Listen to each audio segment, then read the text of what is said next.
Fala, fera! Muito boa tarde. Está começando mais uma edição do meu, do seu, do nosso Educa PE Ensino Médio. A aula de hoje, de História, tem como tema o Iluminismo. E aqui, para seguir com essa aula fera, ao meu lado, eu tenho a Arimateia, nossa intérprete Arimateia, o famoso Ari da Piscininha. Olha aí que maravilha!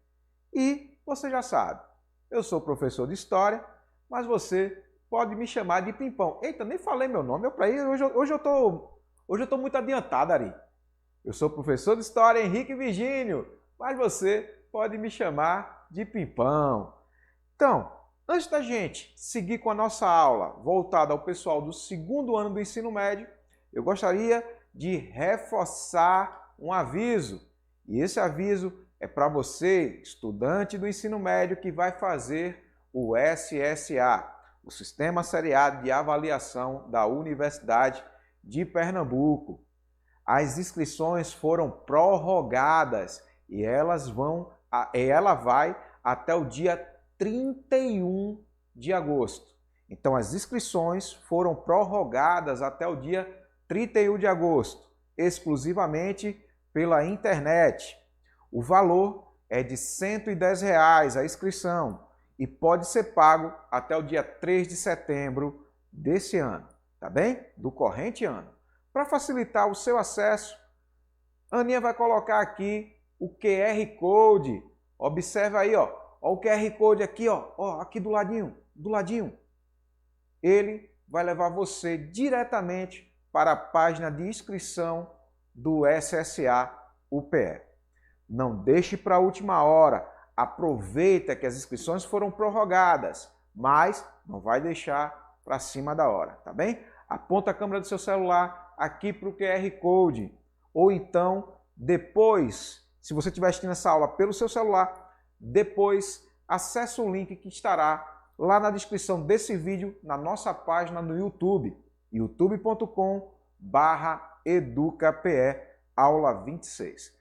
Show de bola? Bacana? Não vai perder essa, hein? Não vai perder. Ari, diz aí, lembra o pessoal de casa, não vá perder, pois as inscrições já foram prorrogadas, hein? Show? Bacana? Fera, vem comigo! Você do segundo ano do ensino médio já deve ter ouvido falar sobre iluminismo. É um assunto que geralmente a gente vê no ensino fundamental, lá no oitavo ano, a antiga sétima série. Mas para a gente começar, nada melhor que começar essa aula com a definição do iluminismo por um dos mais importantes pensadores desse movimento, o filósofo alemão Immanuel Kant.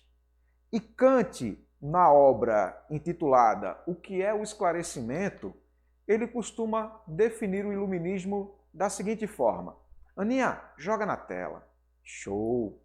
O iluminismo representa a saída dos seres humanos de uma menoridade que estes mesmos se impuseram a si. Sapere aude, ouse saber, tenha coragem para fazer uso de tua própria razão. Um dos princípios básicos do iluminismo apresentados nesse pequeno parágrafo da obra O que é o Esclarecimento, de Immanuel Kant, é justamente esse. Busque o conhecimento, busque a razão. Afinal de contas, é preciso sair da menoridade, daquilo que Kant chama de menoridade, que é justamente se deixar guiar pelas ideias e comandos dos outros sem seu próprio pensar, sem sua própria finalidade de razão, sem sua própria racionalidade. Então, raciocine e busque o conhecimento. Essa é a mensagem do iluminista Immanuel Kant. Bacana? Então, nesse pequeno trecho é possível extrair, como já falei para vocês, um dos mais marcantes pontos do iluminismo, que é a razão. O próprio nome do movimento remete à luz. Não é à toa que esse período é conhecido como século das luzes. Que período, Pimpão? Final do século XVII, mas o auge do movimento iluminista será no século XVIII. Não esquece. Essas luzes, esse século das luzes, vem para contrapor a herança medieval que ficou conhecida, mas que hoje busca se desconstruir essa imagem de Idade das Trevas, quando o conhecimento estava subordinado à religião. Tem o sentido de iluminar, combater o obscurantismo, eliminar as superstições e buscar esclarecimentos sobre a vida humana. Então, o iluminismo é isso: iluminar, combater as superstições e buscar o esclarecimento sobre as questões ligadas à vida humana. Show? Bacana? Maravilha! Então, em outras palavras, e a definição que você mais vai encontrar nos livros é a seguinte: o iluminismo foi um movimento intelectual que começou na Europa a partir do século XVII e ganhou força no século XVIII. A França é considerado o país que liderou intelectualmente o iluminismo.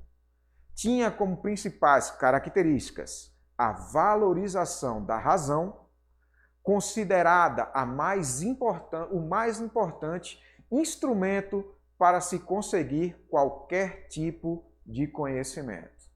Olha aí, essa é a definição que você encontrará nos principais livros de história que tratam sobre o tema iluminismo. Ainda nessa vertente do que é e quais as principais características e ideologias defendidas pelo iluminismo, a gente pode pegar o seguinte: os princípios do iluminismo estavam relacionados, presta atenção nisso, tá? Ao comércio, que era uma das principais atividades econômicas da burguesia. Assim, o iluminismo defendia como principais ideias a igualdade de direitos, a separação entre igreja e Estado, tolerância religiosa, liberdade individual, propriedade privada. Era um sistema ideológico de oposição à monarquia absolutista, que você também encontrará com o seguinte termo: antigo regime europeu, e aos dogmas da Igreja Católica Romana. Então, iluminismo está ligado à questão da burguesia, ao crescimento, ao desenvolvimento e à importância que essa classe social passa a ter, principalmente durante o final da Idade Média, a Baixa Idade Média e o período moderno. Show? Bacana? Então, vem comigo. Continua aqui. A gente tem que colocar na cabeça que os pensadores iluministas acreditavam na razão e no progresso. Todas as forças que se opusessem ao progresso seriam combatidas pelos iluministas. Então, o que é que eles combatiam, Pimpão? Combatiam o misticismo, a ignorância, o absolutismo, ou antigo regime, a Igreja Católica como detentora única do saber, a intervenção do Estado na economia. Todas essas características são modelos do ultrapassado período chamado de Idade Média, tá bem? Então, todas as forças que se opunham ao progresso serão combatidas pelos iluministas e seus ideais.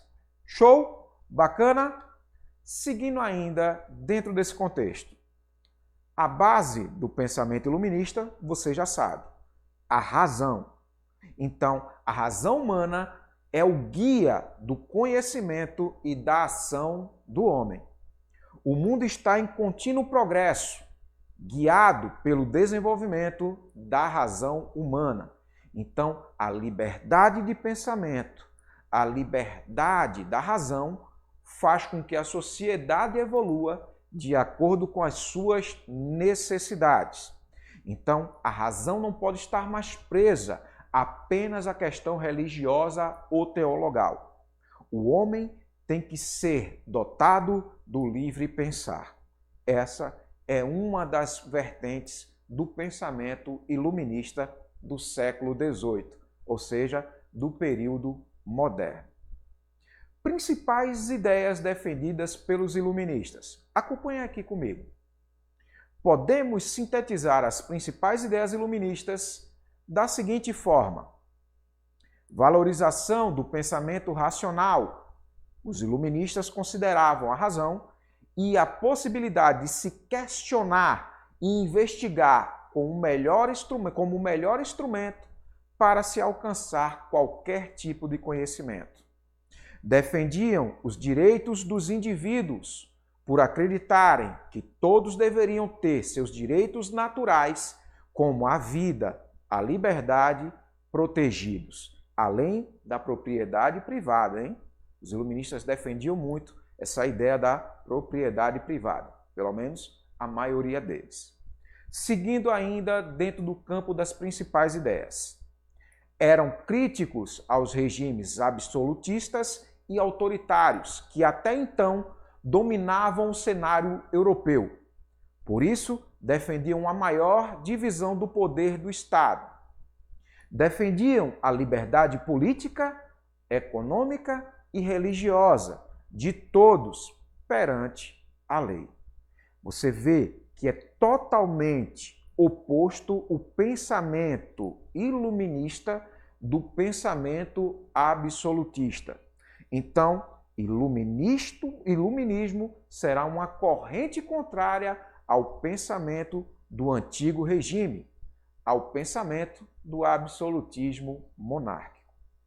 Antes de dar um prosseguimento, Aninha, joga na tela o QR Code que vai dar acesso ao nosso podcast e ao nosso fascículo da aula de História e da aula de Física com o nosso campeão, nosso guerreiro, professor Alexandre Nogueira. Então, aponta aí a câmera do teu celular para o QR Code e tem acesso ao nosso podcast e também ao fascículo das aulas de hoje. Hoje, Física e História, tá bem? E se você estiver acompanhando as nossas aulas pelo celular, não se preocupe.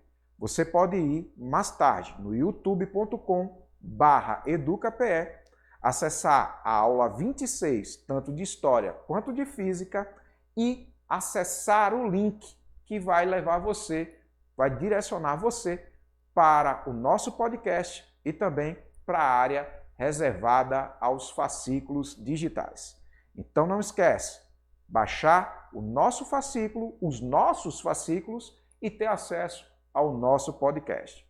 Show de bola? Bacana, Aninha? Show! Olha aí, Aninha show, Aninha no suíte aí. Olha aí, Ana Macário, olha aí, Ari. Ana Macário, nossa querida Aninha. Vamos seguir? E aí, Ari, o pessoal de casa, tá acompanhando tranquilo? Vamos seguir aí, gente. Mais algumas ideias defendidas pelo movimento iluminista. Criticavam o conhecimento sob o controle da Igreja Católica, embora não fossem contra a crença em Deus. Eles eram contra o monopólio do conhecimento nas mãos da Igreja Católica e contra uma associação plena dos ensinamentos comuns ligados ao conhecimento teológico, tá bem? Então eles propunham a separação. Defendiam um novo sistema econômico em troca do criticado mercantilismo. Seria um princípio do liberalismo econômico. Eram contra todos os privilégios da nobreza e do clero que estavam atrelados ao sistema absolutista monárquico, onde clero e nobreza tinham privilégios, inclusive do não pagamento de impostos, enquanto o terceiro estado, o povo, era forçado a sustentar a monarquia e seus luxos, assim como a nobreza e o clero. Show de bola? Bacana? E quem eram os iluministas? Quem foram esses filósofos do século das luzes? Presta atenção nesse slide aí. Os anseios por liberdade e pelo rompimento com o antigo regime fizeram dos grandes pensadores desse período os responsáveis pelo século das luzes. Os principais nomes foram John Locke, Montesquieu, Voltaire e Rousseau. Pimpão, eu li numa revista, eu li num livro, eu tive aula que houveram outros. Sim, houveram outros. Mas por uma questão de tempo, a gente vai trabalhar com esses 4 nomes principais. Tá bem? Acompanha comigo. O primeiro dos filósofos que nós vamos tratar será John Locke. Foi um dos principais representantes da Revolução Ideológica Iluminista. Teve como principal obra o Segundo Tratado do Governo Civil. Defendia principalmente a vida, a liberdade e a propriedade como sendo direitos humanos naturais. Show de bola? Seguindo agora, ainda Locke ensinava que os governos haviam surgido em função de um contrato estabelecido entre os homens visando a preservação desses direitos. Assim como o governante que não cumprisse essa função teria que ser racionalmente substituído, assim como o Estado tirânico. E isso dava direito ao povo de se rebelar contra tal governo e contra tal governante. No quadrinho amarelo que segue, Locke negava, dessa forma, o absolutismo monárquico, fundamentando o liberalismo político. É possível que alguns livros você encontre como John Locke sendo pai do chamado liberalismo político. Tá bem? É possível e é válido. Tá bem, gente? Tranquilão? Segue aqui para o nosso próximo filósofo, Montesquieu. Montesquieu vai propor a separação dos poderes em executivo, legislativo e judiciário. Seu nome verdadeiro era Charles Louis de Secundin. Foi um jurista francês. Sua obra mais famosa foi O Espírito das Leis.